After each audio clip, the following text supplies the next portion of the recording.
Hi, I'm Kim McAllister and I'm the Director of Impact Online, the content management, social media and copywriting agency. Yeah, I do a lot of stuff. I thought I'd come out into the garden.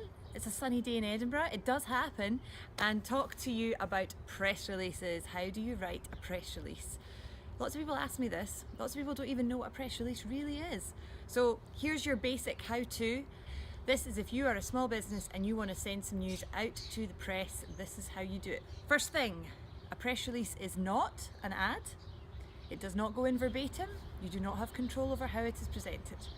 It is also not a page lead. If you have a really good agency or a really good PR practitioner like myself, it probably will be a page lead because we know the journalists, we know the publication, we can have a conversation about how best to present this piece of news.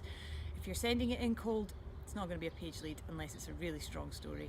So now that we know what a press release is not, let's talk about how to write a press release. First thing you need is quotes, great quotes. Please avoid cliches, please avoid iconic and delighted.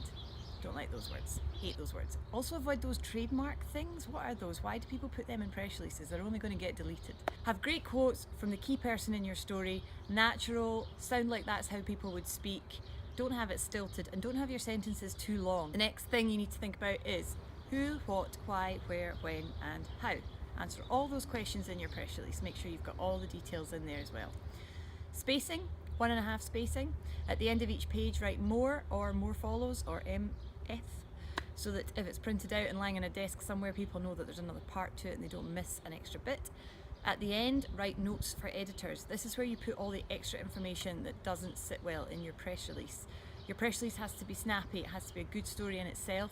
If there's lots of background about awards that you've won or websites that you've got or affiliations, put that in notes to editors. Also really important, have your contact details right there at the end of the press release so that they know who to phone if they want more information. Most important thing, top line. Write a top line that really catches people. Get someone who has no idea about your company or your story and say, would you read on after you'd read this sentence? If the answer is no, kill your babies. Journalists receive hundreds and hundreds of press releases every day. They don't have time to go digging through it for the best part, which happens to be in paragraph 5. Put your best part in your first line. There's a little bit of a clickbait thing going on here, especially in your email subject header. You need to write something that's going to make people go, whoa, what's this? Let's read a bit more about this. Make sure there's a picture. If you have lots of pictures, pick the best one. If they're high resolution, they can be printed. If they're low res, they're no use to anybody. If you've got hundreds, do not attach them all to the email. Just put in a wee transfer link.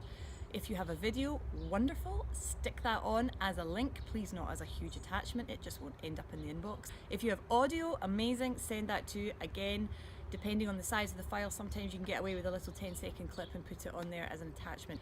Within the body of the press release, it's quite a good idea to put hyperlinks. So your website, for example, could be a hyperlink right there in the press release. And my final best tip, once it's ready to go, signed off, no grammar, no punctuation mistakes, great quotes, great top line, fantastic attachments, copy it into the body of the email as well as sending it as an attachment. A lot of journalists are on the go, they're reading things on Blackberries or iPhones, they don't want to be scrolling through and trying to read something that's an attachment. There you go. Now I've just put myself out of a job. That's probably not the aim of this video, but hopefully it helps you. If I've missed anything or if you have some hints and tips, then feel free to add them in or send me an email, kim@impactonline.co.uk. I'm on Twitter @KimMcAllister, and please look at the website impactonline.co.uk.